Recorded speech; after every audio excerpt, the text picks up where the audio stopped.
Et si on pouvait, juste un instant, déchiffrer les forces invisibles qui façonnent nos vies? C'est un peu ça la promesse du Séfarati kabbalistique. C'est un système ancestral vraiment fascinant qu'on va explorer ensemble. Et attention, hein, on n'est pas là pour parler de simple divination. Non, non, on parle d'un véritable langage. Alors, on peut se poser la question, et c'est une bonne question, comment est-ce qu'un système aussi ancien peut encore nous parler aujourd'hui dans notre monde moderne? Eh bien, c'est justement ce qu'on va tenter de découvrir. Alors, pour bien commencer, il faut vraiment saisir l'idée de base. Le Phalon, ce n'est pas un jeu de prédiction au hasard, hein, pas du tout. Il faut plutôt le voir comme une sorte d'ordre universel. Pensez-y comme une grammaire qui permet de lire le monde autour de nous. Donc si le Fa est une langue, eh bien comme pour n'importe quelle langue, pour la comprendre, il faut d'abord apprendre son alphabet. Et cet alphabet, il est composé de 16 symboles de base. On les appelle les signes mères. C'est vraiment la clé de voûte, le cœur de tout le système. Bon, voyons voir à quoi ressemble cet alphabet. Chacun de ces 16 signes mères, il a son propre nom, sa propre énergie, et c'est ça qui va former la base de toute interprétation future. Et les voilà, ces fameux 16 signes, de Let à Yeku. Chacun de ces noms, c'est comme une brique fondamentale. C'est avec ça qu'on construit tout un langage qui est à la fois super complexe et plein de nuances. Mais là où ça devient vraiment puissant, c'est dans les combinaisons. Parce que si on prend ces 16 signes et qu'on les associe deux par deux, on n'obtient pas 32 combinaisons, non, on en obtient 256. C'est cette multiplication exponentielle en fait qui donne au Fa toute sa profondeur, toute sa précision. Ok, super. Mais concrètement, comment on fait pour poser une question au Fa? On pourrait s'imaginer un rituel super compliqué, un truc un peu obscur, mais en fait pas du tout.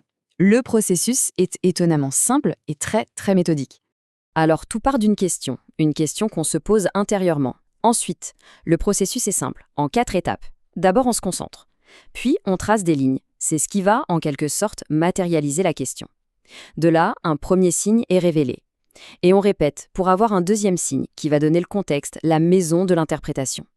Et c'est ce duo de signes, les deux ensemble, qui va être la base de tout. Donc voilà, on a 256 combinaisons. Et avec ça, on peut aborder à peu près tous les aspects de la vie humaine. C'est ça qui est incroyable. Pour que ce soit plus clair, le mieux c'est de regarder quelques exemples concrets sur des thèmes qui nous parlent à tous. Et on va commencer avec un sujet qui, on ne va pas se mentir, nous concerne tous, l'argent. Attention, le Fa ne va pas prédire les cours de la bourse, hein, ce n'est pas son but. Par contre, il peut offrir des perspectives vraiment éclairantes sur notre relation à l'argent, à la richesse et la manière dont on gère nos biens. Et ce qui est intéressant, c'est que le Falamed montre bien la dualité des choses. Prenez par exemple le signe Ablamedji. Là, on parle de fortune, de réussite financière, de bon usage de l'argent. Et puis, à l'exact opposé, on a Kabbalah, qui évoque la ruine, la crise existentielle. On voit bien que le système n'est pas là pour juste dire oui ou non. Il met en lumière des dynamiques, des forces complètement opposées. Après les finances, passons à un autre pilier de nos vies, les relations.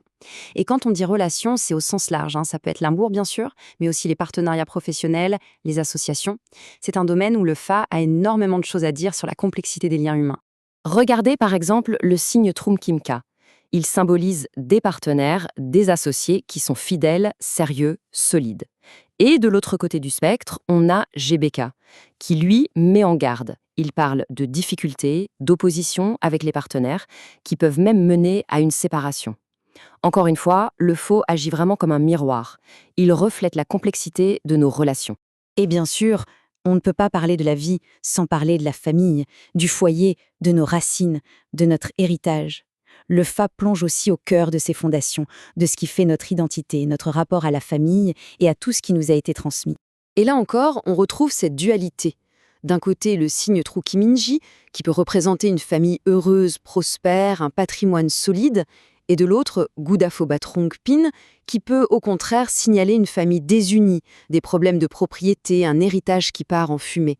On voit bien que ça touche vraiment à toutes les facettes de l'existence. On arrive à la fin de cette exploration, et c'est important de bien comprendre à quoi sert cet outil. Le Faïsou, ce n'est pas une boule de cristal, hein. Il n'est pas là pour nous dicter un destin tout tracé et inanchangeable. Son but, c'est tout le contraire. Au lieu d'enfermer les gens dans une sorte de fatalité, le système cherche à apporter de la lumière sur une situation, ici et maintenant. L'idée, c'est de donner les clés pour pouvoir agir en pleine conscience. Et c'est là qu'est toute la valeur du FAD. Il ne nous donne pas de réponse toute faite, du genre faites ci, faites ça. Non. Il propose une réflexion, une perspective sur les énergies, les dynamiques qui sont en jeu dans nos vies à un moment précis. C'est avant tout un formidable outil de connaissance de soi. Ce qui nous laisse avec une dernière pensée, une question pour la route. Et si au final, la plus grande sagesse ne se trouvait pas tant dans la réponse que dans la question elle-même? Et si le simple fait de s'engager dans cette démarche d'introspection était déjà en soi l'essentiel du chemin?